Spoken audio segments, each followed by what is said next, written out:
Cory Martin. And I'm Leslie MacNabb. And we are the co-owners and co-founders of the Recovery Revolution. And what you're about to see is a little clip from a live Q&A in our private 6-month recovery incubator for partners and loved ones of those in need of recovery. This program is called Heal for Real.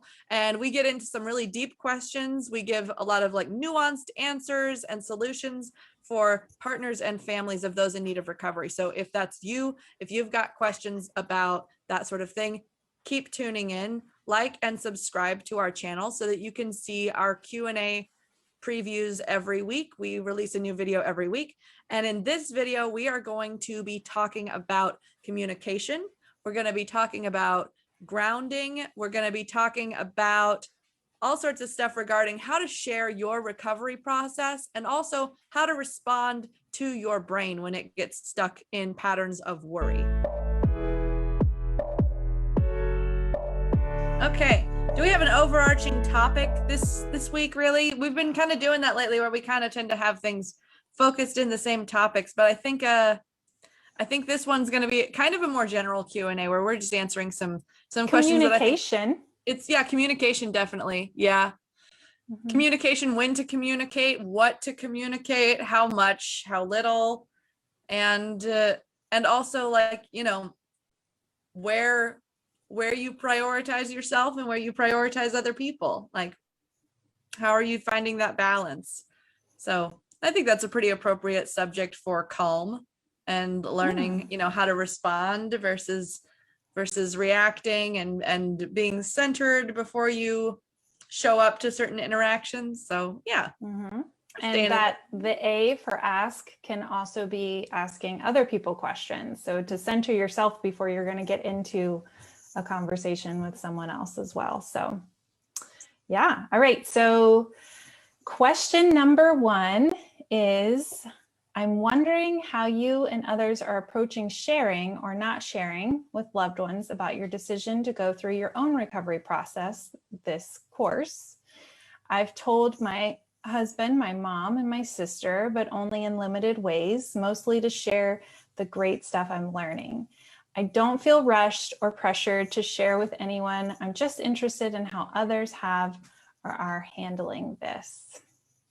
That's an awesome question. And it's actually, for those of you who went through Project Influence, you might remember that I talked about this a little bit, about the idea that your goal shouldn't be to share with people, to let people know, oh, I learned this.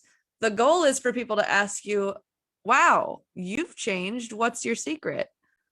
And that definitely still applies here. So it's perfectly fine to not share that you're going through this, because for a multitude of reasons. For one, sometimes when you share that you are going through something that's specifically for you, other people may not understand it. Other people may not know what it is because they're not involved. They're not you, so they didn't come to the same conclusion. They may be discouraging, which can lead to self-doubt. They may be overly encouraging, which can also lead to self-doubt. Interestingly, generally when people give you their opinions about something, when it's something that you feel convicted about, the only option of a way that you could have a different experience of what they're saying is to have some sense of self-doubt. And that's not really necessary to get that muddied up in our brains while we're working through all of this stuff. So I'm not saying that you should not tell anyone, but you can absolutely be open. And if someone asks you, what have you been doing differently? You can say, oh, well, say I hired a coach, I joined a program, I'm working through stuff on my own. Or you can even make it as simple as, I realized that certain things that I was doing was not working for me. Certain things about my behavior I wanted to change. And so I've been taking the steps to change them. And that's really all you need to say, because oftentimes, especially when you go out and whether it's therapy, whether it's coaching, even joining a new gym, one of the things that people just don't it's that crab bucket, you tell them I'm doing this great thing for myself, and it tends to happen that people will find a way to say, nah, why, you don't need that. Why are you doing that? And they can't, but I should say, however, they can't say the same thing if you just take it all on yourself that I've decided to make changes for myself. And then if they ask, how did you find these changes? How did you find these solutions? Then you can say, oh, well, I joined a gym, I joined a program, etc. You tell them like the specifics of it. But as far as sharing, I know that in the recovery community, there's this big emphasis on like, owning, like letting everyone know what you're doing, the full accountability, full transparency. And that can be really important if you are struggling with addiction and you have an issue with like, hiding or deception, or you have those kind of that kind of history of maybe sometimes not being honest about what you're doing or what your experiences are. But in this case, if you don't need to combat your dishonesty with like a dose of forthcomingness, there's not an impetus to share. It's not required. So it's really, by that, I'm really just saying it's up to you. And I mean, I know when I went through this whole process on my own, doing all the stuff that I was doing, I wouldn't shut the hell up about it. And I'm really just saying don't share, because I learned the lesson that sharing is not always as welcomed as you want it to be. And it can really rattle your process when you share what you're doing, and other people may say, oh, you think you know so much just because you did this, or things like that. It doesn't really always help the situation, especially if you have a loved one who is in need of recovery. Going to them and saying, well, I joined a program, it's time for you to join a program, it's really not going to have the outcome that you were hoping it might. But yeah, I see in the question that you do say that you don't feel rushed or pressured to share with anyone, just interested in how others have handled it. Yeah, when I went through my own recovery process, I shared like crazy. Like I could not stop talking about it. But that was largely because for me, I love teaching people. And so I wanted to share because I wanted to anchor in all the stuff that I had learned. So I would engage in conversations about it all the time, but it was more predominantly conversations with like acquaintances. So I was telling a lot of people that weren't in my direct inner circle, because in my inner circle, they don't want to hear about all of that. They just want to know that I'm doing well. But they maybe don't want to be like informed by me or have me share something that's not going to resonate for them, that's not part of their process. So I was always kind of mindful of, okay, well, this is this person's perspective. Are they going to enjoy what I'm going through? Are they going to want to hear about this? And it's definitely like a subjective decision based on who you're talking to. I also see you say you told some people in your life, but only in limited ways, like to share the stuff that you're learning. And I think that's great. Like if you've learned something, or if you're applying a new skill and you're just excited to tell somebody like, oh, I learned about this thing in a group that I'm in. I learned this cool thing from this group, or I learned this cool thing from my coach. Like you can refer to us as your coaches. We're coaches. We're your coaches. We're just virtual. So learn this cool thing and then share it is totally fine. But you don't have to, it doesn't have to be like an announcement to the family, like I decided I'm gonna go to recovery school. I don't know. Yeah, for me, it was actually my partner and I started a podcast.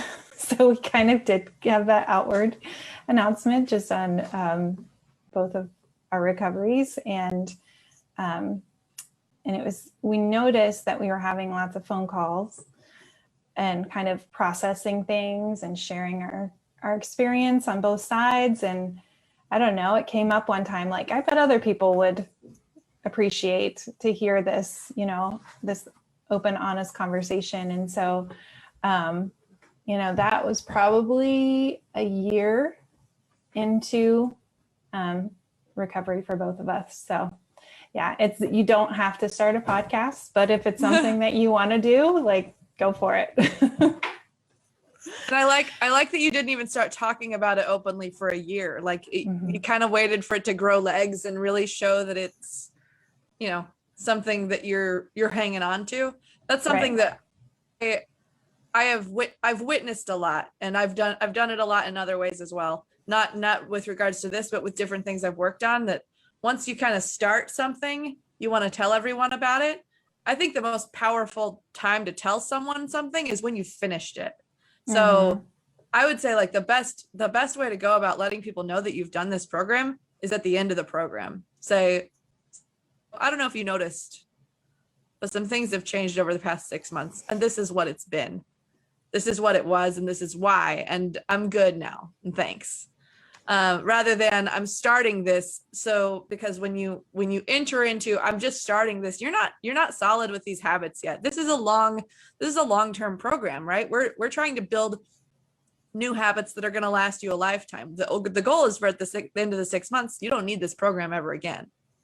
Like we are not particularly business savvy in that regard. We are not trying to have long-term clients. We are trying to graduate, get you out of here, get you in a place where you really have these habits catalyzed and permanent in a way that you can take charge of it yourself in the future, and you can help others in the future. And maybe you decide that this is something you want to do, and you reach back out to us and we say, awesome, start your own program. Here you go. Here's all the stuff you need. Go talk to people.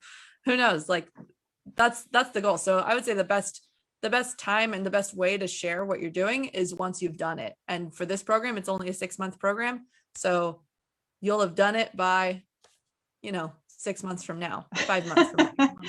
I know. Just one last thing. My partner said that this time around in recovery, he said so many times before, he told people things are going to be different, it's going to get better. He's like, this time I'm just going to do it. I'm just going to do it. They'll see it. I'm going to keep showing up. Yep. And then if they want to talk about it, then we could talk about it. So I think that's the same thing.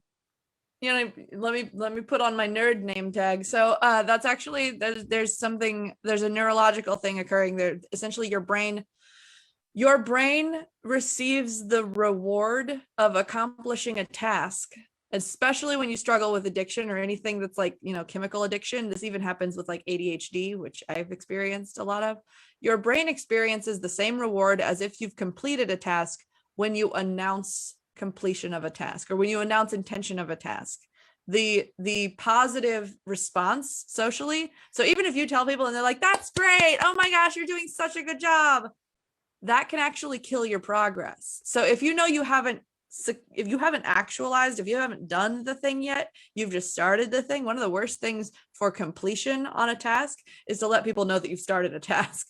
Now, a lot of people like the accountability, but neurologically, it's not actually that good for you. It can really like hijack your brain and make you think you've already, not consciously think, but make your brain think that you've already done it. And then the motivation to keep showing up and to keep making it happen and making it permanent will fall by the wayside. And then what ends up happening is you end up thinking it didn't work, when what didn't work is just the fact that you spoke too soon. You shared earlier than you needed to share. So that's really helpful information. So I hope this answers your question, and we're going to move on to our question number 2.